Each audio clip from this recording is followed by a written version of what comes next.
नमस्कार। इन दिनों आपने देखा होगा कि संसद के भीतर से लेकर सड़क के चौराहों तक एक चर्चा बड़ी जोर शोर से हो रही है। और वो चर्चा ये कि विपक्ष आरोप लगा रहा है कि नरेंद्र मोदी ने और उनकी सरकार ने देश के चुनाव आयुक्तों को चुनने वाली समिति से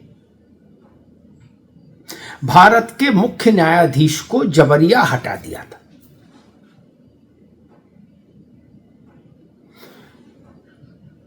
राहुल गांधी ने ये विषय मंचों पर भी उठाया है और लोकसभा में भी उठाया है। अखिलेश यादव ने भी उठाया। विपक्ष के लगभग हर बड़े नेता ने ये विषय उठाया।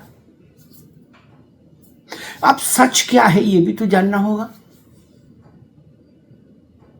कि आखिर सच्चाई है क्या। कौआ कान ले गया वाली कहानी कि एक बार कान भी तो देखें, पकड़ करके ले गया कि नहीं ले गया। अब आपको बताते हैं कि वस्तु स्थिति क्या है, सच्चाई क्या है, तथ्य क्या है।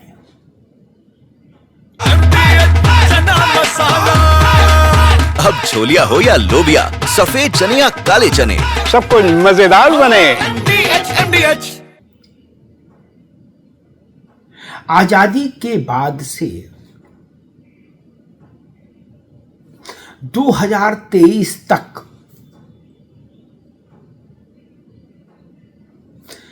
चुनाव आयुक्तों के चयन के लिए कोई नियम नहीं बनाया गया, अलग से नियमावली नहीं बनाई गई कि भारत में चुनाव आयुक्त और मुख्य चुनाव आयुक्त की नियुक्ति कैसे होगी। जबकि संविधान ने ऐसा करना जरूरी बताया था कि सरकार इसके लिए संसद इसके लिए एक कानून बनाएगी, एक नियम बनाएगी। लेकिन जवाहरलाल जी से लेकर इंदिरा गांधी तक और नरसिंह राव और मनमोहन सिंह तक किसी ने इसकी जरूरत नहीं समझी। बोले ठीक है, चल लें। जो छोटे छोटे कालखंड में रहे प्रधानमंत्री, उनकी तो बात ही छोड़ दीजिए। लेकिन कांग्रेस तो बड़े कालखंड तक रही, लेकिन उसने कभी इस बात की जरूरत नहीं समझी कि एक अलग से कानून बन जाए।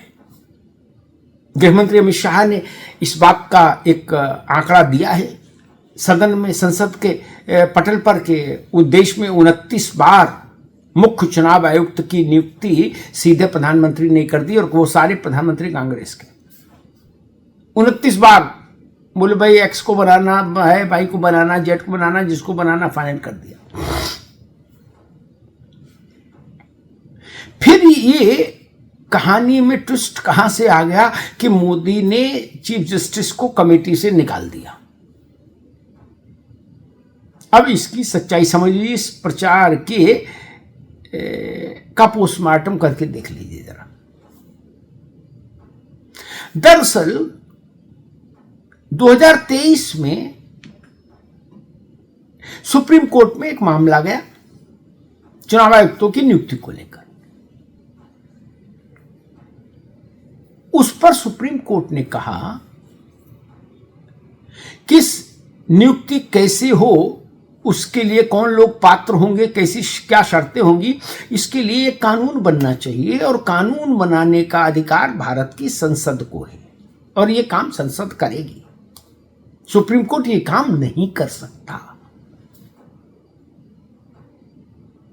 हां, जब तक इस दिशा में कोई कानून नहीं बना देती संसद, समझिएगा, सुप्रीम कोर्ट का फैसला है ये जो मैं बता रहा हूं, ये उस फैसले का सार है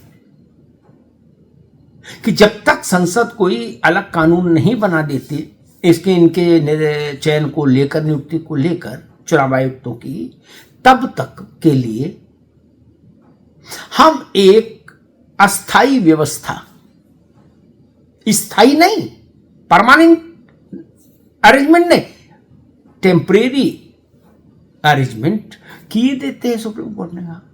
और उस टेम्परेरी अरेंजमेंट के तहत सुप्रीम कोर्ट ने इस भाव से कि चलो तब तक हम मदद कर देंगे, ये कहा कि भाई प्रधानमंत्री, विपक्ष के नेता और चीफ जस्टिस ऑफ इंडिया 3 लोग मिलके नियुक्ति कर लें तब तक, जब तक कि भारत की संसद नया कानून न बना दे।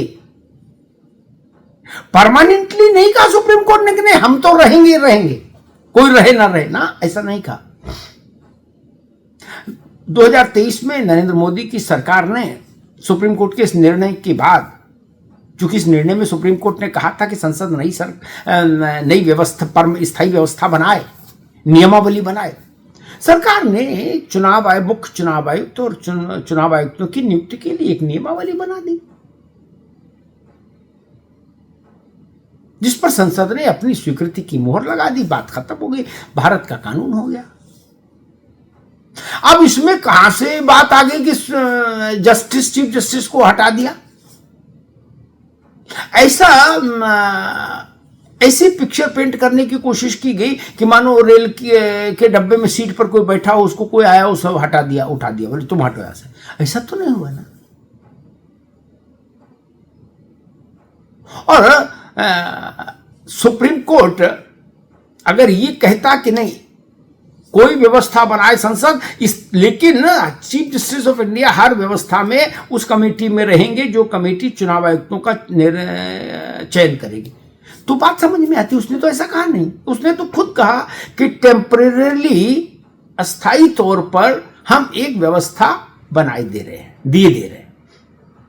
जब संसद अपना कानून बना लेगी, अपना तरीका तय कर लेगी इलेक्शन कमिश्नर्स की नियुक्ति का, तब ये व्यवस्था खत्म हो जाएगी। फिर वो नई व्यवस्था आकार ले लेगी, स्थान ले लेगी इस पुरानी में अस्थायी व्यवस्था का।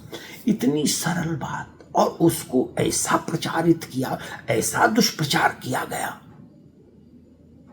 कि देश भर में फैलाने की कोशिश हुई कि भैया रे भैया देखा, भारत के चीफ जस्टिस को हटा दिया, भगा दिया। अब कौआ कान ले गया वाली कहावत फैला दी गई। कान यथावत है और कह रहे कौआ ले गया। वैसी ही स्थिति इस केस में हुई। और कई बार राजनीतिक प्रचार ऐसा होता है कि उसको सामान्य जन उस पर उसकी जांच पड़ताल नहीं कर पाता, वो उतने तथ्यों से अवगत नहीं होता। उसके लिए मुश्किल होता है ये पता लगा पाना कि सच है या ये असत्य है। इसके लिए और आपने देखा होगा कि ये तो संचार का युग है, इसमें तो एक बार चीज चल गई तो चल गई, फिर क्या झूठा और क्या सच। इसलिए ये बेहद जरूरी था, क्योंकि इसमें भारत के सर्वोच्च न्यायालय की गरिमा को भी इन्वॉल्व किया जा रहा था, संसद की गरिमा को भी इन्वॉल्व किया जा रहा था इस राजनीतिक दुष्प्रचार में। कानून बनाने की संसद की जो सर्वोच्च शक्ति है उस पर भी सवाल उठाया जा रहा था इशारों में, इस दुष्प्रचार में। इसलिए मुझे लगा कि इस पर चर्चा होना जरूरी है और इस पर तथ्य साफ होना जरूरी है। तो सच ये है, सरकार ने इलेक्शन कमिश्नर्स की नियुक्ति के लिए बनी समिति से चीफ जस्टिस ऑफ इंडिया को हटाया नहीं। चीफ जस्टिस ऑफ इंडिया ने खुद एक टेम्परेरी व्यवस्था दी थी और कहा था ये व्यवस्था सिर्फ तब तक के लिए जब तक संसद नई व्यवस्था नहीं बना देती। संसद ने नई व्यवस्था बना दी। चुनाव आयुक्तों की नियुक्ति को लेकर सुप्रीम कोर्ट द्वारा दी गई अस्थायी व्यवस्था समाप्त हो गई। बात इतनी सी है, सरल और सामान्य। धन्यवाद। अब छोलिया हो या लोबिया, सफेद चने या काले चने, सब कुछ मजेदार बने। MDH